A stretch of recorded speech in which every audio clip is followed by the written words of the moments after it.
इस दास ने इस परमात्मा के प्रोसेस को, इसके सारे ज्ञान को बहुत गहराई से समझा है और तब इसके ऊपर कदम रखा है। और कितने संघर्ष के बाद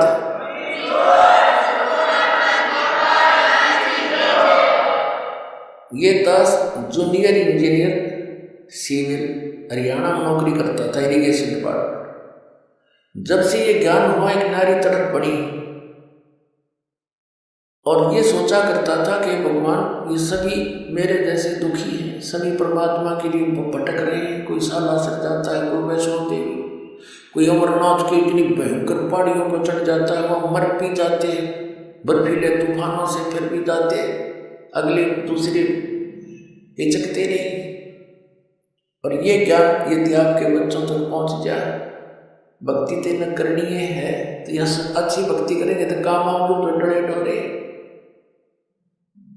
और कुछ फिर ये हुआ था कि असंतुलन हो गया, हमने ये नौकरी करते हैं कि बालक पैदा करके न पालते पोसते, राजा भी बन दिए, परमात्मा का विधान बताता है, फिर गधे भी बन गए। तो ये सोचा था दास ने कि भगवान दया करे, उसका प्रचार करूं। जब तक आदेश नहीं था नाम का, तो भक्तों से मिलता था, अपने मित्रों से, रिश्तेदारों से, घर वालों से, सबको कहता कहवाता, और जो समझ जाता नाम दिलवाता था अपने पूज्य गुरुदेव जी से। फिर और मन में ये सोचा करता कि इस नौकरी ने छोड़ छाड़ कर भी तो भक्ति करूं, इसमें तो सारा दिन सर दर्द रहता है। लेकिन वो भी हमारी अपनी बालक वाली सोच थी। लेकिन परमात्मा का ज्ञान तो ये कहता है कि डेरे डंडे खुश रहो, खुश रह लेना मोक्ष, ध्रुव प्रहलाद भी पार हो गए, फिर गृहस्थी में थे दोष। तो फिर दिल सा डटे था। फिर गुरुदेव ने आदेश दे दिया एक दिन के नाम दिया कर तू, आज से मेरा आशीर्वाद तेरे साथ होगा, विश्व में तेरे समान संत नहीं होगा। मैं उनके मुंह की तरफ देख रहा था।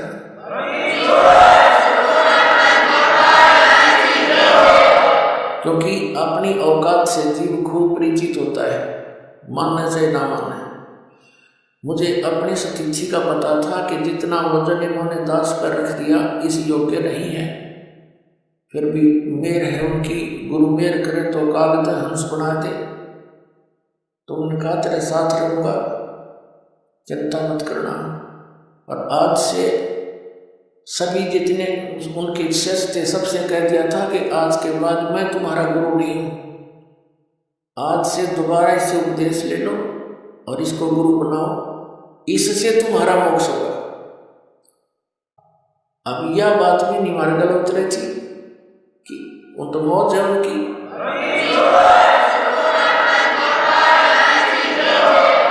कहने का भाव यह था कि उन्होंने अपना वजन तार दिया, क्योंकि वो परमात्मा के हंस थे, वो खास और सुनियोजित तरीके से इस बिचली पीढ़ी तक ये मूल धन जाना था उन्हें, और वो उनको उनके से द्वारा पार नहीं होने थे, ये पार इस दास के द्वारा होने थे। इसलिए उन्होंने अपना पल्ला झाड़ दिया और अपना वजन कति खत्म कर दिया। मैं तुम्हारा गुरु नहीं हूँ, अब ये है वो गुरु जिसकी तुम्हें आवश्यकता है। छुड़ाने के अंदर उन्होंने स्पेशल ब्लॉक सबको सामने कह दिया था। तो बुद्धिमान व्यक्ति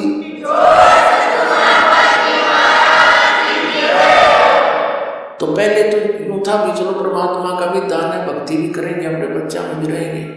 फिर मन में उमंग उठी कि भगवान ही बाप के गुण गाऊंगा, आदेश देते नौकरी भी छोड़ दूंगा। क्यों, एक का काम होगा, नौकरी भगवान की सच्ची सरकार की कर ले, नकली की कर ले, एक का बनेगी, इतना वजन और पीछे। तो फिर ये पाठ सत्संग की अधिकता होगी। सन 1995 में दास ने सर्विस त्याग दी और खुशी मनाई थी। वहाँ चलो असल जनों का झंझट था, ये निमट गया, अपना भक्ति करूँगा, अच्छे भक्त मिलेंगे, सब प्यार तरह करेंगे, ज्ञान सुनाया करेंगे। अब मैंने सोचा था कि अब मैं चैन से रहूँगा। अब इसमें देखा इस जितना झंझट किधर पाया कोई ने। साची को कबीर साहब कहे हैं, साची को और मारना, भला करूं और बुरा बताऊं, वो नए सिरे तो संघर्ष शुरू हो गया।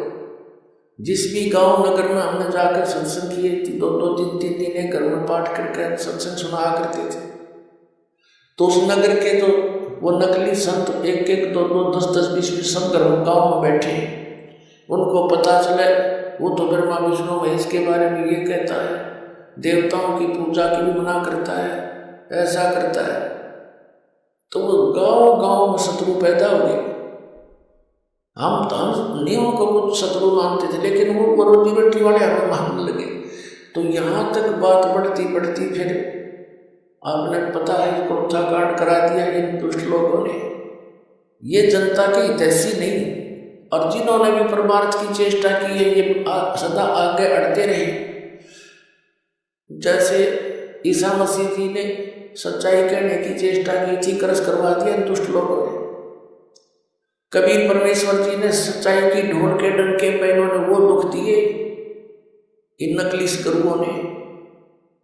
कलेजा मुंह को आता पर भगवान की जब लीला पढ़ता है दास पढ़ी नहीं जाती है। आपके लिए भटक रहे हो, और इस दास के लिए क्या हुआ आपको पता नहीं। दास तो खूब गहराई से निकला, या मेरे साथ जो भक्त रहे उनको पता है कितने संघर्ष से ये ज्ञान ऊपर को आया है, लेकिन सारा कबीर साहब का ही रहा है। तो दास ने ये सोचा था कि इसमें चैन से रहूंगा, इस जितना दुख था कितना भी ना पाया, लेकिन अब ये दुख एक बार दास ने हो लिया। कुछ भगत हमारे साथ थे, उन्हें जेल तक जाना पड़ गया इस परमार्थ के लिए। इसी जेल तक 100 मिलो हमने, जो भगवान के बच्चे उभर जाए, जनता का कल्याण हो जाए।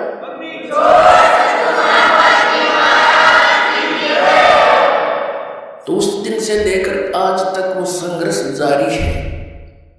लेकिन अब परमात्मा की दया होगी कि परमात्मा के बच्चे इन प्रमाणों को देखकर अब इनका जो ज्ञान समझ में आ गया, इन्हें सो आ गया। पहले तो सो हुआ ही नहीं था, टीवी ऑन करे थे और यूं पता ये सुनने को मिल जाए मेरे महाविष्णु महेश नासवान है, टीवी बंद कर देते। 36 गाड़ दास लेते थे, ये बकवाद करता है, फिर विष्णु जी को भी नासवान बताता है, इनकी माता पिता बताता है। मैं तो पढ़ कर सुनाता हूँ, बताता नहीं। इनका इतिहास लिखा हुआ है, और वो तुम्हें पढ़ने को, आप जी को मिला नहीं पढ़ने को, आप समझ नहीं सके। दास तो समझ आ रहा है कि ये लिखा है इनके इतिहास में।